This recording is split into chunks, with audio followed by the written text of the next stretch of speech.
तो एक बार की बात है, मदन मोहन उनका जो डीटी, उनका जो विग्रह इष्ट देव सनातन गोस्वामी का, वो जस्ट माधुकरी करने जाते थे, मतलब भिक्षा मांगने।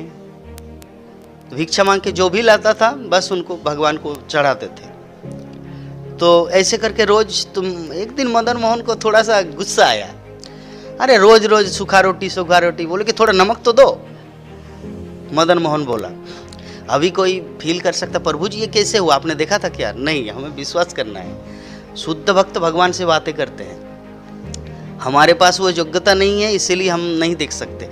तो महाप्रभु सनातन गोस्वामी को बोला मदन मोहन कि थोड़ा नमक दे दीजिए। तो सनातन गोस्वामी ने कहा, आज तुम नमक मांग रहे हो, कल मांगोगे चीनी, परसों मांगेंगे गुड़, फिर चतुर्थ दिन में मांगेंगे दही। तो इस प्रकार मैं कहाँ से लाऊं? मैं सन्यासी हूँ। मैं अगर भीख मांग के सारा दिन अगर आपके ही संसार में जुटा रहूं कि कैसे आपकी सेवा करनी चाहिए, कैसे, तब तो मेरा ये जो महाप्रभु का जो आदेश है वो तो पूरा होगा नहीं। तो ये होता है भक्ति, ये होता है बुद्धि। ये जो मायापुर टीवी का मोबाइल में देखना और दर्शनार्थी में साक्षात देखना, ये इसका मैंने एग्जाम्पल दिया। अरे वो तो साक्षात भगवान है, मदन मोहन की तो सेवा करना। चीनी मांग रहे भाई, तुम अमृत दो, ये तुम्हारा कर्तव्य है, ये यही भक्त है। बूंद का प्यासा तो तुमको समंदर देना चाहिए, यह है भक्त का क्वालिटी। लेकिन नहीं, बूंद का प्यासा बिना बूंद भी नहीं मिलेगा, नमक चाह रहे नमक भी नहीं मिलेगा, चीनी तो दूर की बात है। क्यों? क्योंकि हायर पर्पस से चैतन्य महाप्रभु ने कहा, लुप्त तीर्थ उद्धार ग्रंथ का परिणयन करना है। अगर इसी में, इनके सेवा में ही अगर समय बिताएंगे तो ग्रंथ का अध्ययन कैसे करेंगे? हरि भक्ति विलास, उसका परिणयन कैसे करेंगे, कैसे रचना करेंगे?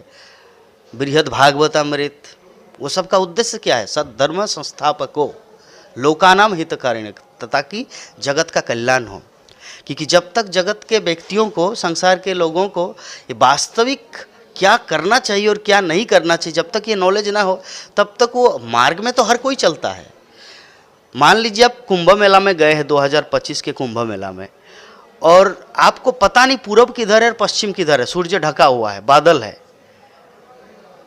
तो आप चलते रहेंगे, आपको थोड़ी पता चल आपको कहाँ डेस्टिनेशन, इस्कॉन के कैंप में जाना है, तो आपको तो प्रॉपर रास्ता पता होना चाहिए कि कौन से सेक्टर से किधर जाना है, कौन से किधर, आपको पूरा पता हो, तभी आपका चलने में कुछ फ़ायदा है। नहीं तो ऐसे चलते ही रहे तो कुछ फ़ायदा नहीं। आपको प्रॉपर डेस्टिनेशन चाहिए, प्रॉपर रास्ता दिखाने वाला व्यक्ति होना चाहिए।